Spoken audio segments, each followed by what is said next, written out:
Welcome back ناظرین.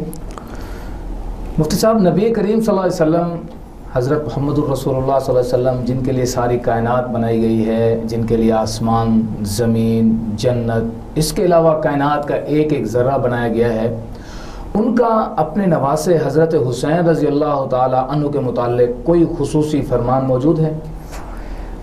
سیف اللہ بھائی، اس بارے میں بہت ساری فضیلتیں اور بہت سارے خصوصی فرمان نبی کریم صلی اللہ علیہ وسلم سے محدثین نے نقل کیے ہیں. باقاعدہ حضرت حسن اور حضرت حسین رضی اللہ تعالیٰ عنہ پر کتابیں بھی لکھی گئیں.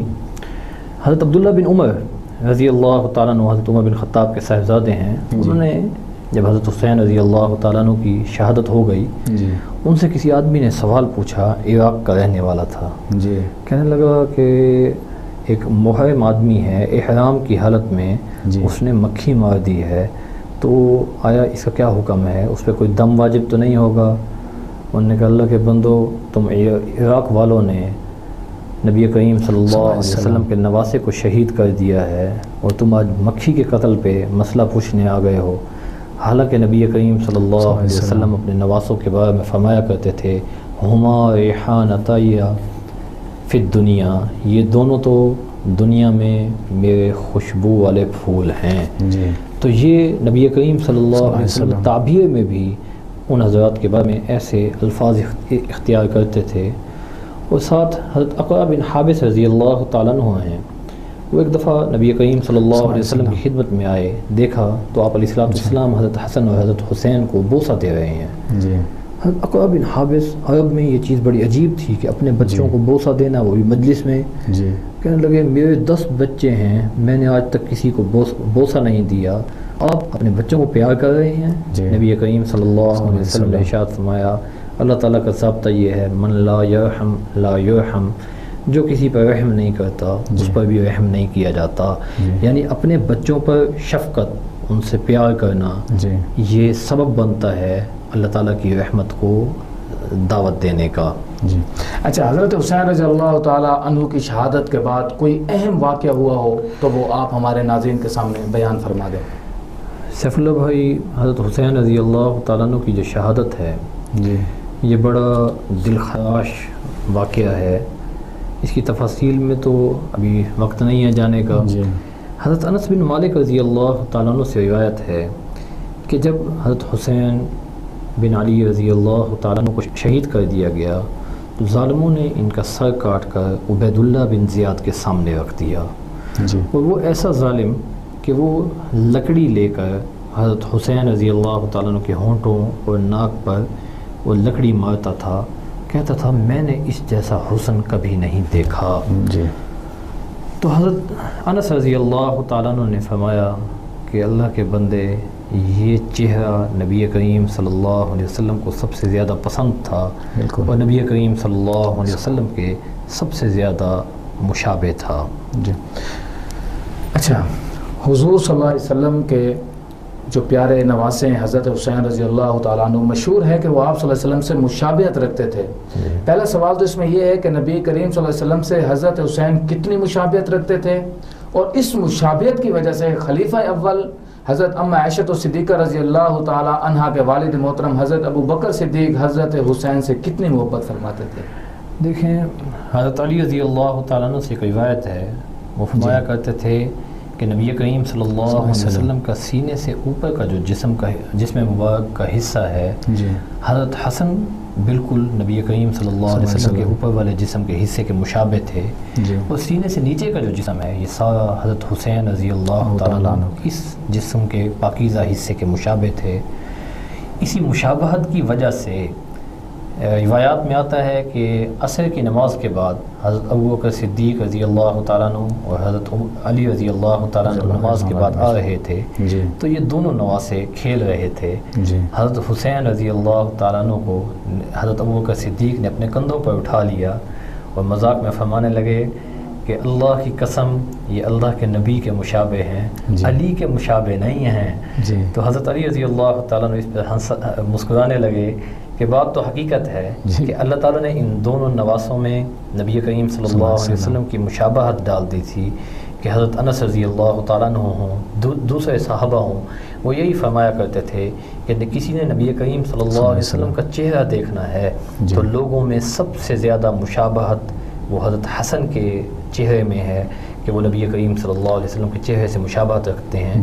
اور کسی نے باقی جسم دیکھنا ہو، ہاتھ دیکھنے ہوں، پاؤں دیکھنے ہوں، تو حضرت حسین رضی اللہ تعالیٰ عنہ کو دیکھ لے کہ وہ نبی کریم صلی اللہ علیہ وسلم کے مشابہ ہیں. اچھا، حضرت حسین رضی اللہ تعالیٰ عنہ سے جن لوگوں نے دشمنی مول لی ان کا انجام کیا ہوا؟ سیف اللہ بھائی، اللہ تعالیٰ نے بہت سارے گناہوں پر مختلف سزائیں بیان کی جی، لیکن 2 گناہ ایسے ہیں جن کے بارے میں اللہ تعالیٰ نے کھلا جنگ کا اعلان کیا ہے. جی، ایک تو سود کھانے والوں کے لیے اللہ تعالیٰ نے قرآن مجید میں اعلان کیا کہ جو آدمی سود کھاتا ہے یا سود کا کاروبار کرتا ہے، میرا اس سے کھلا جنگ کا اعلان ہے، وہ میرے مقابلے میں آ گیا. دوسرا بخاری شریف کی روایت ہے کہ نبی کریم صلی اللہ علیہ وسلم نے فرمایا، اللہ تعالیٰ فرماتے ہیں من عادى لی ولیا فقد آذنته بالحرب. جو آدمی میرے کسی ولی، میرے کسی دوست سے دشمنی کرتا ہے تو میرا اس کے مقابلہ میں کھلا جنگ کا اعلان ہے. اور یہ کسی ایک شخص کی خصوصیت نہیں ہے، قیامت تک آنے والے اولیاء، اللہ کے دوست، اللہ کے ولی، ان سب کے بارے میں ایسا ہے کہ جو آدمی اللہ کے اولیاء سے دشمنی مول لیتا ہے وہ اللہ کے مقابلہ میں آ گیا. اب اللہ تعالیٰ کی طرف سے اس کے لیے جنگ کا اعلان ہے. تو صحابہ کرام جتنے بھی ہیں وہ سارے کے سارے اللہ کے ولی ہیں.